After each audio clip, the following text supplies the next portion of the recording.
Tyrannosaurus Rex. Tyrannosaurs were one of the last lineages of theropod dinosaurs. Theropods are two-legged, often carnivorous dinosaurs which reigned from 252 to 66 million years ago. They are non-avian dinosaurs that are most closely related to birds. Tyrannosaurus rex lived across North America, from Canada to New Mexico, 68 to 66 million years ago.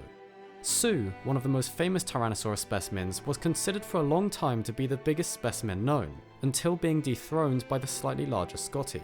Stan, a mostly complete specimen, alongside up to 50 other Tyrannosaurus specimens, have given paleontologists great insight into this animal, resulting in the Tyrannosaurs becoming a model organism.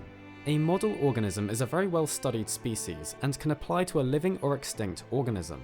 T-Rex is granted such pleasures due to how much we understand about its diet, reproduction, locomotion, and other paleobiological aspects from studying many of the discovered Tyrannosaurus specimens. Through the extensive material of Tyrannosaurus specimens, it's clear that it was a giant dinosaur. Tyrannosaurus rex could reach a length of 13 meters, slightly longer than a bus. It could also have weighed up to 10 tons, the same weight as 2 bull African elephants. From studying Tyrannosaurus rex, it's clear it was successful due to many special adaptations. It had a powerful bite thanks to a reinforced skull with huge jaw and neck muscles attached to the skull, and large thickened teeth unlike the thin blade-like teeth of other carnivorous dinosaurs. All of these allowed T-Rex to bite through and smash bone with ease. It had binocular vision which allowed it to look straight forward and target prey. Yes, it could see you even if you were standing still. It had an impeccable sense of smell from large olfactory bulbs and nerves. This part of the brain is responsible for the sense of smell. Tyrannosaurus's sense of smell was likely just as keen as that of a vulture, allowing it to track carcasses from over great distances. It was able to cross great distances due to specially adapted long bones in its feet, which also allowed it to pursue prey for long distances. However, a recent controversy theorized a possibly expanded image of Tyrannosaurus. For this, we need to hear the opinion of an expert in the field.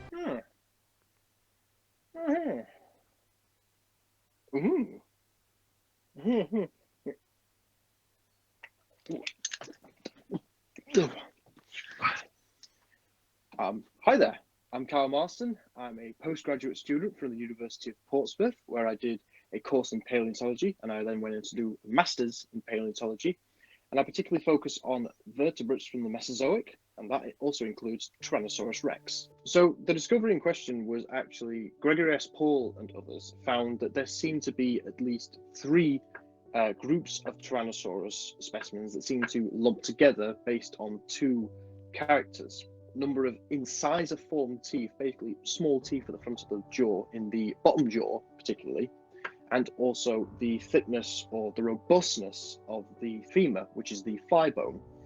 The oldest, which is known as Tyrannosaurus Imperator in the paper, had a thicker, more robust femur, and in the bottom jaw, the first tooth was incisor-form, and then the second tooth was quite large. But then it's theorized that Tyrannosaurus Imperator evolved into 2 species, Tyrannosaurus rex, which is a robust femur morph, basically means it has that robust thigh bone, 2 incisor-formed teeth in the front of the jaw. And then there's also Tyrannosaurus Regina, which is actually the morph that has the slender, much thinner thigh bone, and that also has 2 incisor-formed teeth at the front of the jaw. And basically, this was thought to not be individual variation like you see in humans or any other modern day animal, but this was seen to be speciation, basically meaning these differences were enough to class these as different species. The reason this particular topic is quite controversial is how the paleontologists in question went about it. So the first is they used techniques and data analyses techniques that look at particularly small sample sizes, because they looked at a range of about 38 different Tyrannosaurus specimens. So they purposely used techniques that would deviate different groups from each other. These techniques have actually been proven to be flawed in the past by other paleontologists.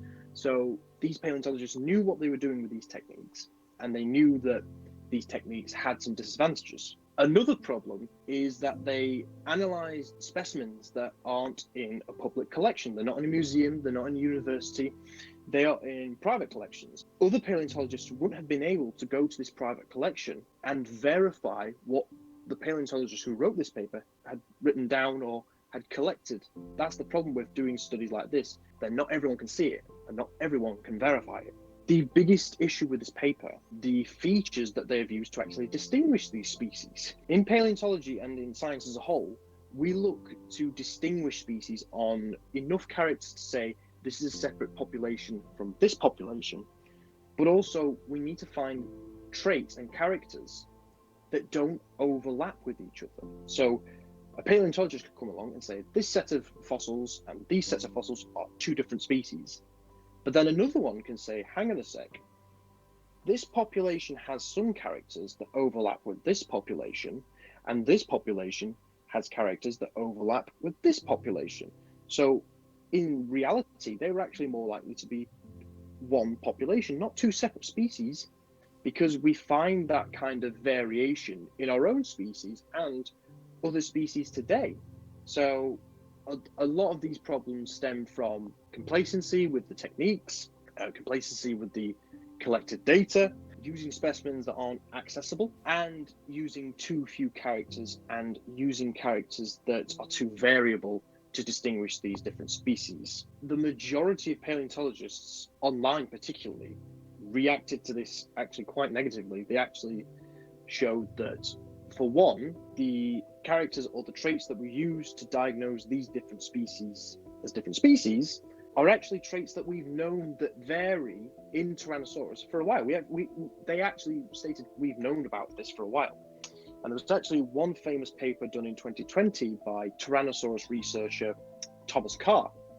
And this was actually a feature that he listed as something that was variable in the adult Tyrannosaurus Rexes. If there were different species, his study, which looked at about 1,000 different traits in Tyrannosaurus skeletons amongst about 40 or more different specimens of Tyrannosaurus, he would have found it. There is something interesting going on with Tyrannosaurus Rex, because these are all definitely Tyrannosaurus Rex. We should consider them as all Tyrannosaurus Rex. Tyrannosaurus Rex from the lower rocks seem to be built quite more robust in general than the ones from the younger rocks. Now, maybe this is a slow change over time of the species. Maybe there were certain Tyrannosaurus Rex populations that were slightly more gracile than the more robust ones, and these are in the younger rocks. So it might be that we're seeing a very slow change and slow, what we call a divergence from one robust morph into one robust morph and to a gracile morph. Potentially, this is just a good record of showing how an animal population has slightly evolved over a period of 2 million years. The reason Tyrannosaurus's image to the public in particular keep changing is because we keep finding new discoveries. When Tyrannosaurus was originally first found, we didn't have much of it, actually. We had part of a skull of a large individual, and they reconstructed it based off of what they had at the time, which was theropod dinosaurs, meat-eating dinosaurs, that lived something like 100 million years before Tyrannosaurus. And 100 million years is a lot of time for animals to change. We also find from related species, Tyrannosaurus likely had feathers, which is absolutely incredible. But that is from, again, having more paleontologists on the planet, having better technology to analyze specimens and analyze fossils, better techniques to recover specimens and fossils, and better understanding of the modern world and the prehistoric world as a whole. That is why our image, not only of Tyrannosaurus, is changing, but is becoming better and better and more resolute as time goes on. A significant part of paleontology is speculation. Since these amazing animals have been reduced to nothing but fossilized bones, we have to speculate what they were like. Dinosaurs are an ever-changing topic. Whether it is a sinkable Suchomimus or the grand T-Rex, the characteristics of extinct animals are always changing. We will never have a sure fact on how these animals were, but that is a part of the allure of dinosaurs. They are forever changing and it will never stop. Because sadly, they are grains of sand that have been lost to the beach of time.